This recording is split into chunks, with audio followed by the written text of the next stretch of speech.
자, 선거라는 것은 지난 정권을 심판하는 일입니다. 그러면 지난 문재인 정권이 숱한 의혹과 비리를 저질렀고 뉴스 브리핑에서도 많은 비판을 했습니다. 그런데 뉴스 브리핑의 많은 비판도 다 희석화되었어요. 제대로 정권을 공격하는 여론으로 형성되지 못했습니다. 자, 그렇지만은 문 정권이 그 본질을 국민에게 제대로 드러낸 것은 윤석열 총장이 지난 8월 말에 8월 27일인가 그랬죠. 조국에 대한 압수수색을 30군데 정도 들어가면서 그때부터 이 정권의 본질이 드러났다고 생각합니다.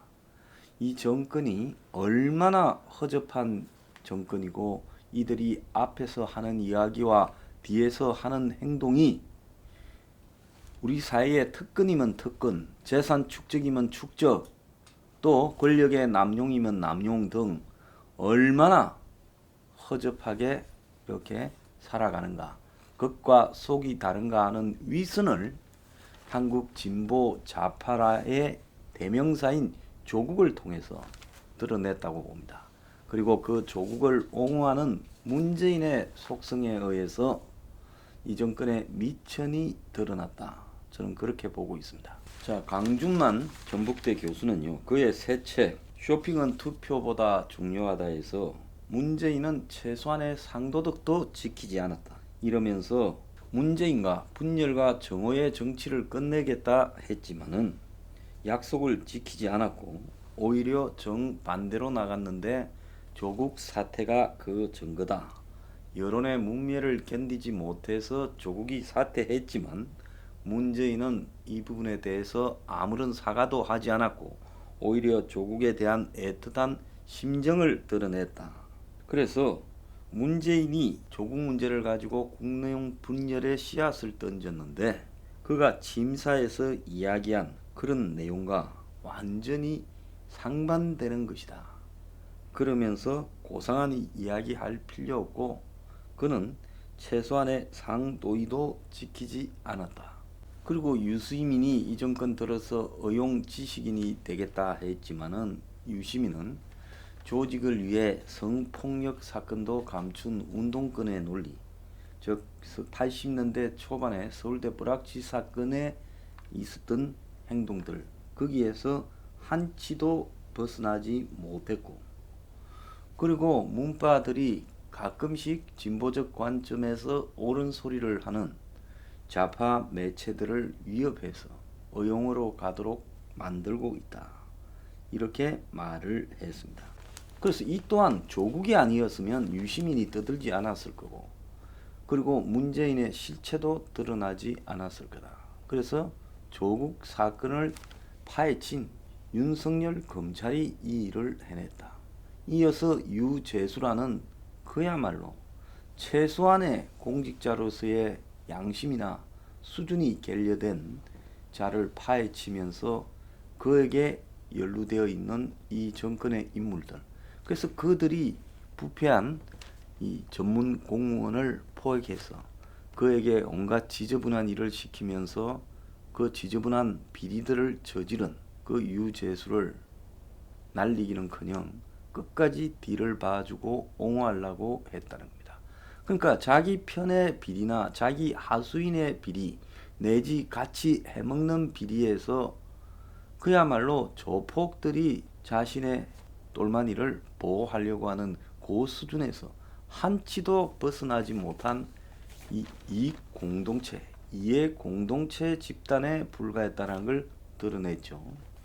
또 울산 선거 조작 사건과 관련해서 대통령이란 사람이 지 친구 당선시키려고 그야말로 청와대 조직과 경찰 조직을 총동원해서 상대 후보 진영을 초토화시키고 자기 친구를 기어코 당선시키는 부분에서 민주주의의 기본인 대의제, 즉 투표에 의해서 국민을 대신할 공복을 뽑는 부분에 개입해서 이것을 파괴하는데 국가기구가 얼마나 적극적으로 개입하는가.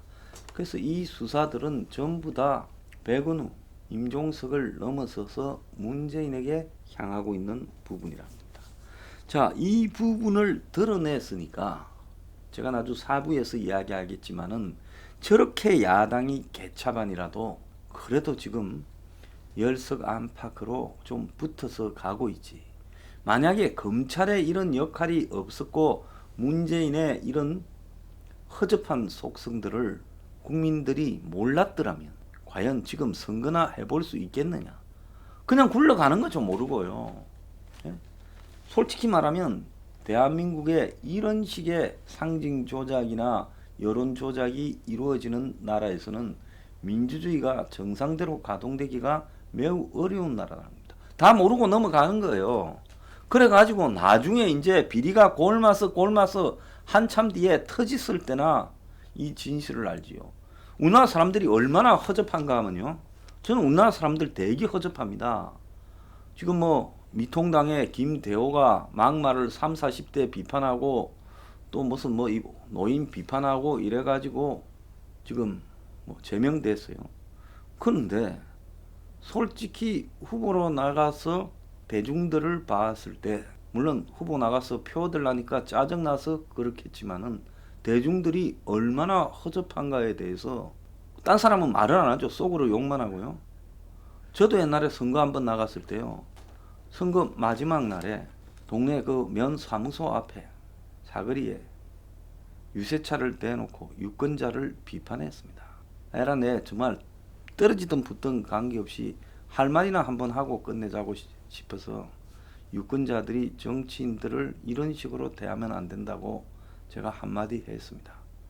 참 그때 말하지 못할 만큼의 시달린 부분이 많아가지고 제가 그랬어요. 부정선거 등과 관련해서요. 그래서 우리나라의 이 민주주의 수준에 한번 보세요. 문재인이가 김정은이를 만난다. 다 지금 지 집권 야욕 때문에 만나는 거죠. 그걸 보고요.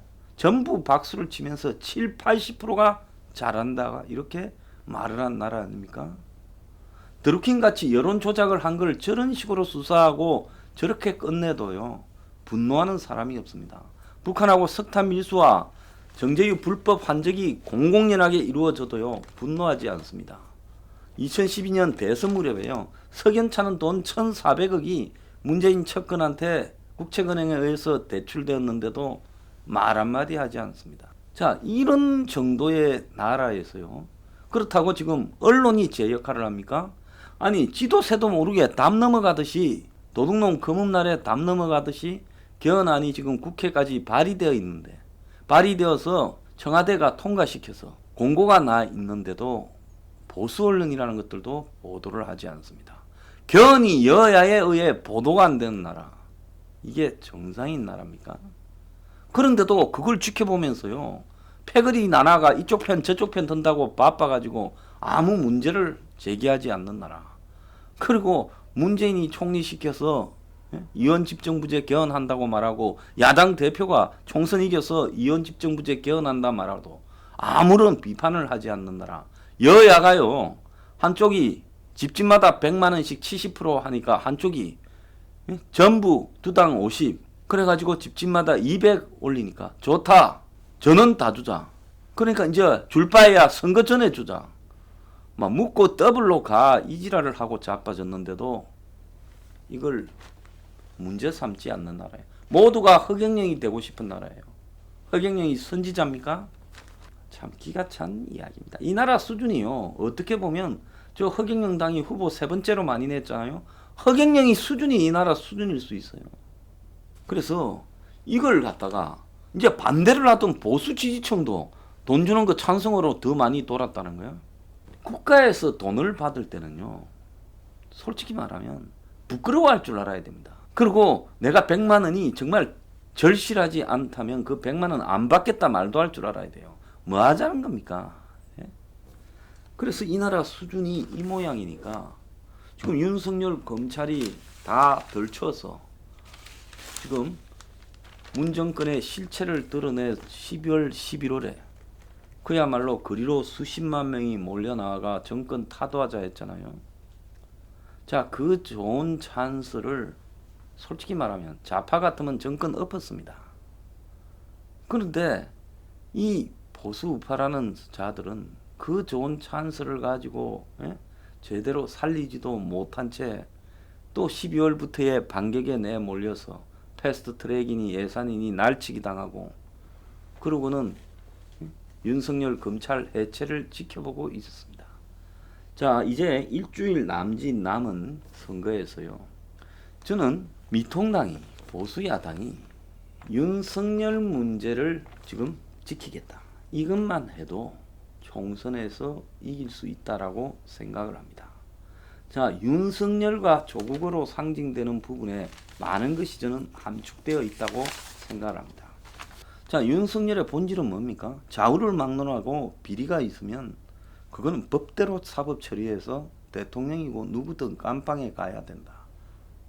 그건 좌우를 넘어서는 기본 사회 원칙이다라는 부분에 대해서요. 저는 윤석열이 원칙을 세웠다고 생각합니다. 그럼 조국의 본질은 뭡니까? 그렇게 보수 우파 진영의 허접한 부분을 찾아내어서 공격을 하고 이게 마치 보수의 속성이냐 그리고 보수는 수구 기득권이냐 비판하던 조국의 가족에서 그 자식들을 수준이 안 되는 자식들을 의사, 변호사 만들려고 해대는 위조하고 백을 동원하고 온갖 라인을 동원해서 그 자식들을 밀어붙이려고 하는 그런 내용들.